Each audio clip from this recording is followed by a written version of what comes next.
me, knowing that like my family members still live out there and that like it is a climate vulnerable country, one of, definitely up on the list. It for me was my wake up moment to realizing and caring about climate change when I was in college. It was actually like largely because of this. And there's a man named Yabsano who actually went on a hunger strike for the COP that happened back then. I don't know what number that was. Wow. Top 16. So I don't even know what number it was at that point. But it was that year, and because of what had happened, he went on a hunger strike during those climate negotiations. That was the first time I even knew what COP was. And UC Berkeley students, I didn't participate in it because I was just learning about what was happening, participated in the hunger strike with him in solidarity.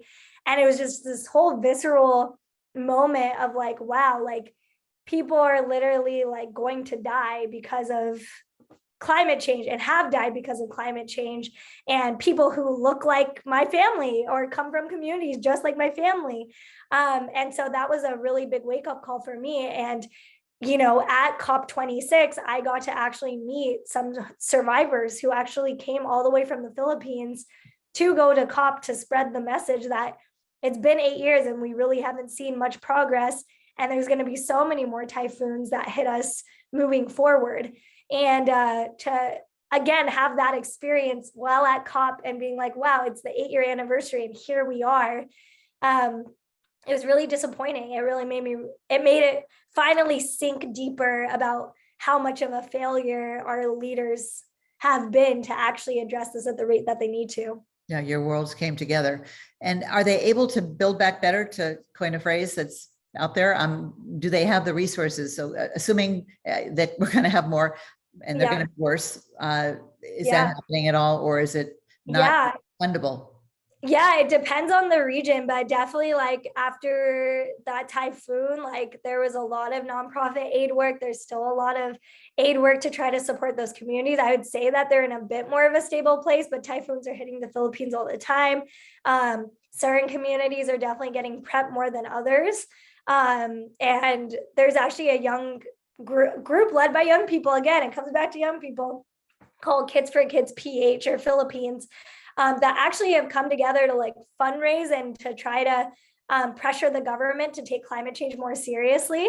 And it's all led by very young people, teenagers, like young people that just care about this issue. And I'm realizing more and more that like countries like the Philippines and other countries on the front lines of the climate crisis deserve support from Western nations or countries that have the resources. And that was another big failure at COP26, was the lack of funding for loss and damage. There was supposed to be billions of dollars that were put into a fund that was supposed to go towards providing infrastructure and support for countries in, countries like the Philippines or other island nations to be able to have that infrastructure. And they did not meet their commitments again in that category. Again, that it is terrible. And, people your age, I have a daughter your age, very close, and I hope to have grandchildren. So that's why I don't understand why baby boomers, we love you guys, our children, and some are having grandchildren already, more than life itself. Why is that not a motivator? I mean, some, yes, there's very many who are active, but too many are not. It's like there's next generations, people you are in love with, your kin, you'd think, right? Especially because things have happened so much faster than even the climate scientists had predicted in terms of the damage. So we just have a couple more minutes. So tell us a little bit about your podcast and what you focus on there. Yeah. So, Brown Girl Green is a multimedia platform. So I do podcasts, videos, interviews, the whole gambit. And a lot of my work is focused on environmental advocacy, but specifically like being a brown girl.